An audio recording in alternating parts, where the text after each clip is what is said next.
en pleine conférence de presse, M. Vladimir Poutine vient de faire quelque chose d'exceptionnel. Ouais, ce gars-là, il va toujours surprendre les Occidentaux. Et, mesdames et messieurs, c'est une question très piège qui lui a été posée aujourd'hui lors de cette conférence sur l'opération qui vise à repousser les troupes de M. Zelensky et les mercenaires dans la région russe de Kursk. D'abord, s'il vous plaît, partagez la vidéo dans tous les groupes possibles. Continuez à vous abonner à ma chaîne YouTube KantéJ Visionnaire le Vrai et activez la cloche de notification pour ne plus rater mes émissions. M. Vladimir Poutine admet ne pas savoir quand la Russie réussira à chasser l'armée ukrainienne de la région de Kursk. C'était une question. Quand les soldats ukrainiens seront repoussés de la région de Kursk? Mais Poutine, qui ne veut pas jouer aux dates, parce qu'il sait que ça, surtout, c'est quelque chose de très important. Les Occidentaux vont bondir là-dessus, à la limite. Oh non, Poutine a dit que le 25 janvier, ils vont chasser les troupes ukrainiennes. Poutine a dit que le 26 juillet, ils vont chasser les troupes ukrainiennes. Il dit, la victoire est proche. Nous ne donnerons pas de date. Parce qu'il sait ce qui se passe là-bas. Et quand il dit la victoire est proche, il sait que les gars sont déjà sur le reculoir. N'est-ce pas? Ils ont annoncé qu'ils sont passés en mode défensif dans la région de Kursk. D'abord, voyons mesdames et messieurs, et en pleine conférence de presse, M. Vladimir Poutine demande à ce que la bannière de la 155e brigade de fusils motorisés de la garde séparée des marines soit montrée derrière lui.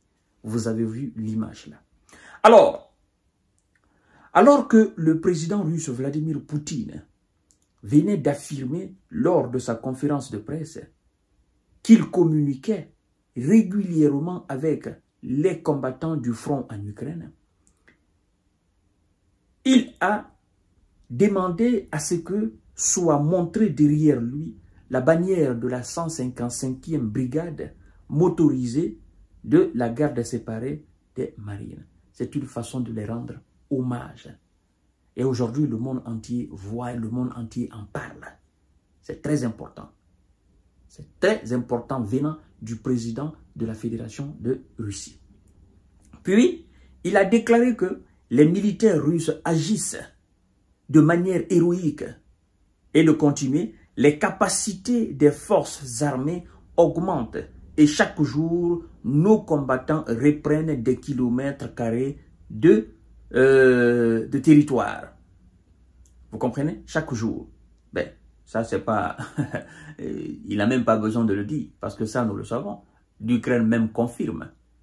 L'état-major ukrainien même confirme avoir effectivement délaissé... bon, je ne dirais pas délaissé, je dirais tout simplement ils ont perdu. Eux-mêmes, ils admettent qu'ils ont perdu des positions qu'ils occupaient dans la région de Kursk. Ils ont perdu beaucoup de positions d'ailleurs.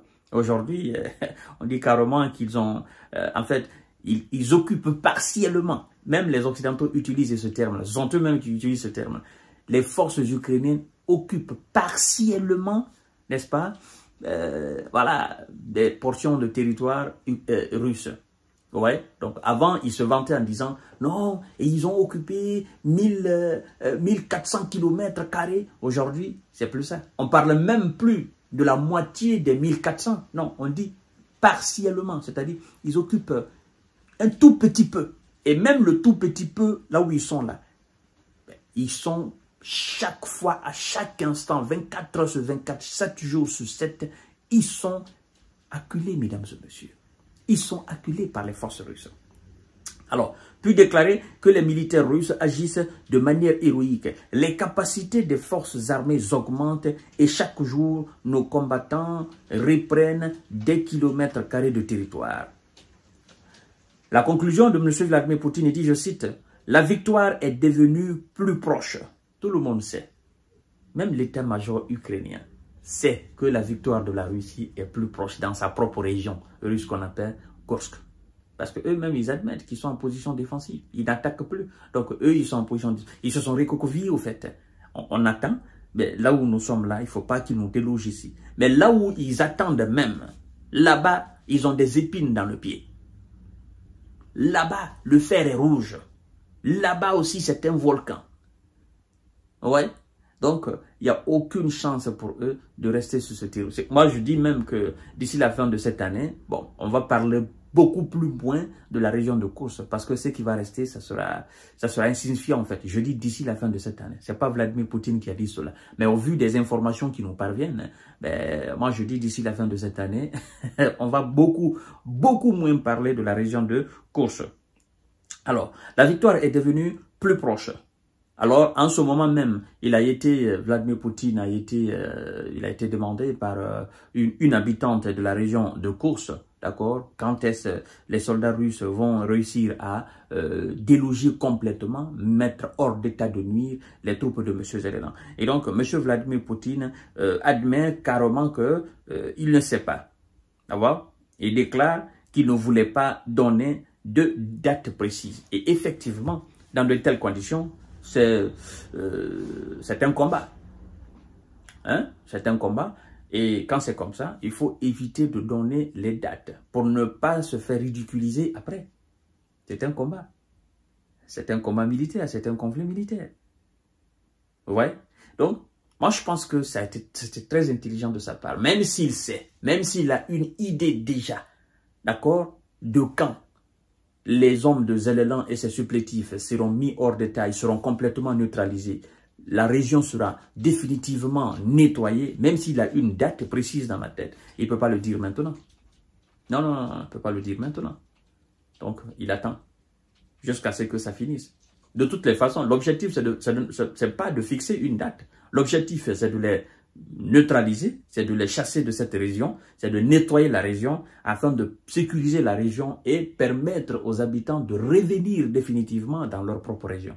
Voilà. Et donc, tout ça va prendre énormément de temps.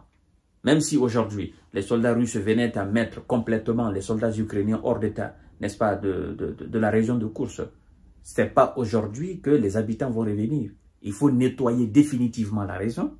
Et ça va prendre beaucoup de temps. Moi, je dirais même... En fait, cela même peut prendre jusqu'à une année, jusqu'à 6 mois. Parce qu'on ne sait pas ce que ces gars-là ont mis dans ces régions-là, dans cette région. On ne sait pas.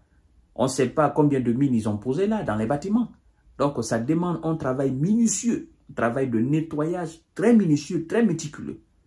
Ouais. Donc, dans des tentatives de désespérer comme ça, ils peuvent mettre des explosifs de gauche à droite, ils peuvent mettre des mines de gauche à droite pour faire plus de mal, hein, aux gens qui seront là. Donc, voilà, c'est pourquoi le président n'a pas donné de date. Et moi, je pense que c'est très intelligent de sa part. Bon, est-ce qu'on peut parler d'intelligence aux côtés de M. Vladimir Poutine? Il est déjà, hein, tout le monde le sait.